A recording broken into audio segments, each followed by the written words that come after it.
Booking a trip to Universal Orlando can be daunting. After watching this video, you should have the knowledge to book a Universal Orlando hotel with confidence, knowing exactly what you are getting for your hard-earned money. When trying to understand Universal Orlando hotels, I find it easier to break them down into 4 different categories.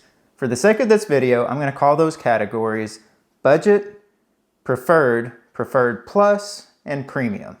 Each of these categories will determine the perks that you receive while staying at the hotel, as well as the quality of the hotel and the ambiance. For this video, I'm going to be focusing on these categories and what you are buying into for each different category. I will mention some individual hotel amenities, but ideally, after you decide on what category you think is going to fit you and your family best, you can do some deeper research into the hotels that belong to that category. Starting out with our budget hotels, we have Endless Summer, Dockside Inn & Suites, and we have Endless Summer, Surfside Inn & Suites. Now these will be your most basic of hotel resorts on Universal property. And with that, they're going to be your cheapest. I've seen these hotels anywhere from $90 to $200 a night, depending on what season you go. For this category onwards, you will have the ability to hop on a Universal bus at no extra charge to be transported to and from the parks. My wife and I have not personally stayed at these hotels, but our friends have, and they refer to the rooms as being nice hotel rooms. You won't feel like you're staying in luxury, but you won't feel like you're staying at a motel either. Our next category is Preferred. The hotels that we have in the preferred category are Cabana Bay Beach Resort and Aventura Hotel. These hotels will be closer to the parks than the previous, but still your only mode of transportation will be the buses. These hotels are within walking distance of the parks though. Price-wise, I've seen these hotels as low as $120 and as high as $270 a night. And as far as quality goes for these rooms, I would say the quality is going to be very similar to that of the budget hotels. However, you are going to be much closer to the parks, which does a lot of times equate to a better experience. Moving right on to our next category, we have Preferred Plus. Now we only have a single hotel in this category, and that is Loews Sapphire Falls. This will be our first resort that introduces a new method of transportation. While you'll still have access to the buses, you can now take a water taxi to the parks. Walking is also an option and much easier from this hotel. The price range for this resort is typically between $230 a night to $380 a night. In my opinion, this is where we take a noticeable step up in resort quality. This resort feels more refined to me overall, and the rooms also have a higher quality feel. The last category that we're going to be talking about is the premium category. In this section we have Loews Royal Pacific, Loews Portofino Bay, and the Hard Rock Hotel.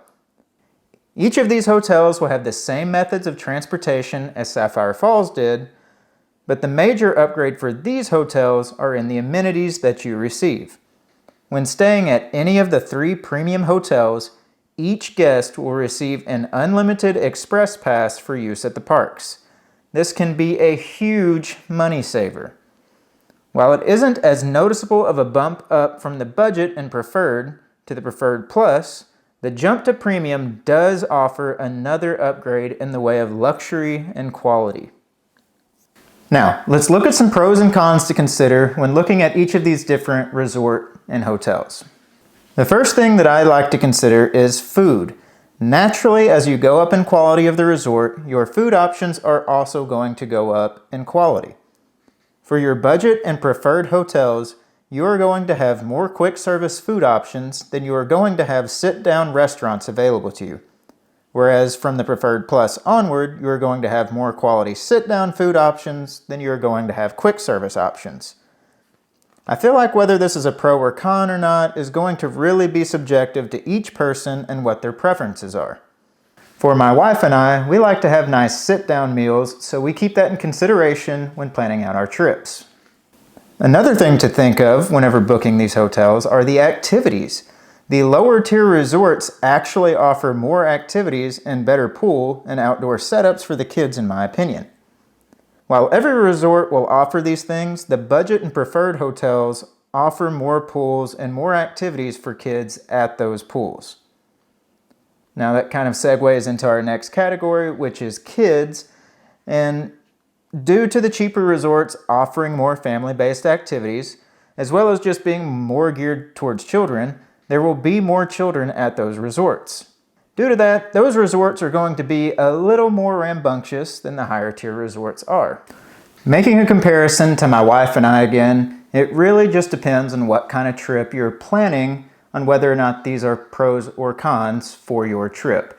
To put that into perspective, if it's just my wife and I going, we're gonna probably go to a more premium hotel, kind of stay away from the kids. That's our time away.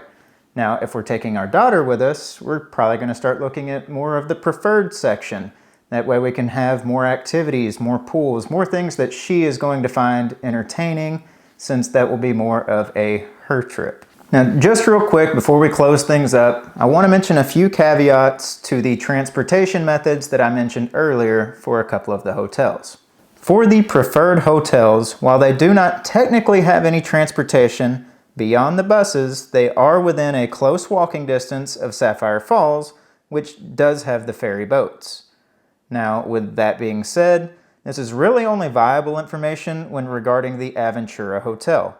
While it is possible to walk to the ferries from Cabana Bay, it isn't recommended. You have to jaywalk across a busy intersection in order to do it. People do it, we've done it before, but I really don't recommend it.